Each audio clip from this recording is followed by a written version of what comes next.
asa mwana igihe nakwiriye ndabona utanguranyije urabona bitazimye koko ubu curi kunkorera ko urabona uzahatura koko turabona tuzaturana koko nakoranyije nako nagize ndabona uri mu baye happy dore bugo iki se kiri mu biti mbona kiri kuhunyiza hamya nkubita imitwe kare sinzubye simbizi none se mwana kaze ndebera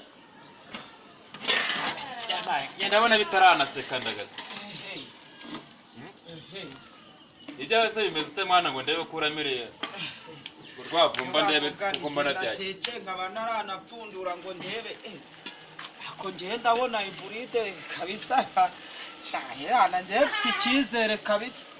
hajya bamunyurere ngo turebe genduza n'agasahani genduza n'agasahani bagoye duke taza kuki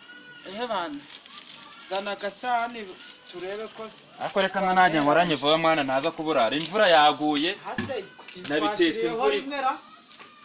hajye nabishizeho cyagenda bishizeho n'isanga ahera 2:15 ubu bigeze sanga ndebera kuri ya ntuzo yawe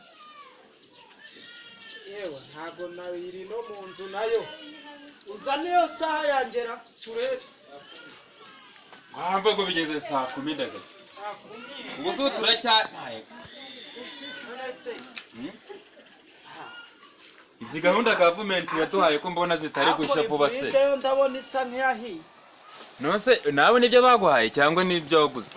jyane nibyo bamaye ariko bikomeye nk'amabuye none ngiye niba ari amabuye ubwo ngewe niki ni diyama bikomeye nk'amabuye y'agaciro umuntu ateka nibishye buze ubu none zimwe umuntu azazibona twira kamakara imodoka zagagata kibone kwaka ubwo sinzi nanjye nimba ari bimwe bakura zahe reka mbaze kwa nagiba numve baza najyo nagiba wemeze gute wangu sone kuko yakengo yukatwa ko bye ufite umugengo urabona zereta tumeye na byo fite inzu ntigaragaza inzu nkiye amaye bama dushimbije ubundi ikiro kimwe na kawunga ikiro iri he mbona nzi ko turi bugutere none ndabona inyatsi naguze agaciro k'ibiro 5 bikashize none reba hano singa ibintu biri mu gaciro amaye ubwo bigenda ute isafuriya singiyi ubu reba hano ntizumye ibiyiko birakujya ryari uretse imbabura singuye cyoza mu dufitemo nimba ukeneye umuziki wo ndawugura hari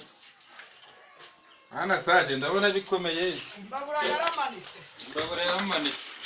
nta byanajyo useka tanashyizeho imvura irako hari nkubwe mu ngoro duke uri kongeramo amazi uragira ngo bidasha vuba abanyarwanda nabo wa mwana se watumye isani yagiye umuti wamerezayo cyane usana isahani vuba sha fanya haraka